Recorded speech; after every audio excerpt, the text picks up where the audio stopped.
G'day, it's Shane here from Wine and Grape TV, and thank you for joining me today. No, not at my home bar, it's pretty obvious to see. I'm here standing in a wonderful Grenache vineyard. For those that know me and watch me on Wine and Grape TV, understand that Grenache is one of my favourite varieties, and I get the chance to stand in this old, dry-grown bush vine Grenache vineyard, Blewett Springs. So I'm standing in the sand of Blewett Springs. It's wonderful to be here. The vineyard and the wine we're going to try today is from Five Geese. We'll see if we can get a bit of a closer shot of the label, the Five Geese label. Today we're trying the 2012 Five Geese McLaren Vale Shiraz. Haven't gathered by the empty bottle. I've actually tried a little bit of this already. Thought I'd better get my head around it, seeing I've got the people from the winery and the vineyard standing around while I'm doing the video. So I better do a good job, eh? This wine, to me, just screams now.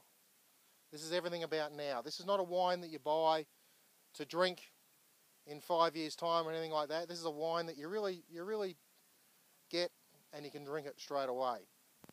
I get quite vibrant fruit on the nose straight up. You know, your usual plums that you get.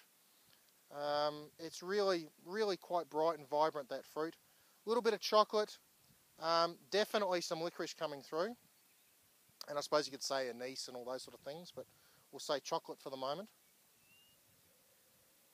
And yeah, definitely some spice there, but it all talks about, to me, it's fruit driven.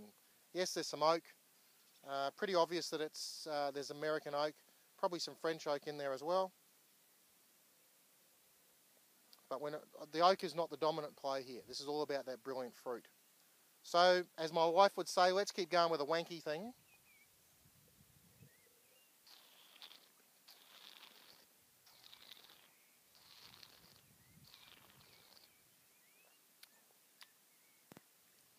That same theme just keeps going through. Interestingly enough, on the palate I get a little bit more chocolate, and right at the back of the palate I get a bit of creaminess coming through. So I think that's a bit of some of that old oak influence coming in there. But again, it's about the bright, brilliant fruit, lovely Shiraz, lovely McLaren Vale, or even more importantly, lovely Blewett Springs Shiraz. Yep, get all that fruit, the plumminess, all those things. It's not jammy though. This is bright fruit. It's not stewed fruit or anything like that.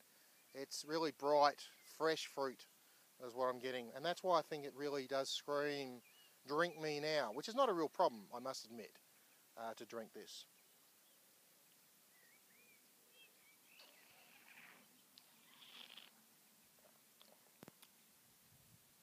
Like I said, the oak influence, it's there. There's some nice tannins, but it's a secondary play. It is all about the fruit. Again, the licorice anise sort of things coming through. I mentioned the chocolate before. There's a little bit of dried herbs coming through now. I get on the back of the palate. A little bit of maybe some rosemary, something like that. And maybe that's because there's some rosemary just over here. Some influence coming in. Look, this retails somewhere around the $22 mark, thereabouts. And I think it's a very big on the value for money stakes based on that. And definitely worth a try. So like I said, Five Geese, check it out. And if you get the chance, the 2012 McLaren Vale Shiraz is worth a shot. Thanks, and we'll see you next time.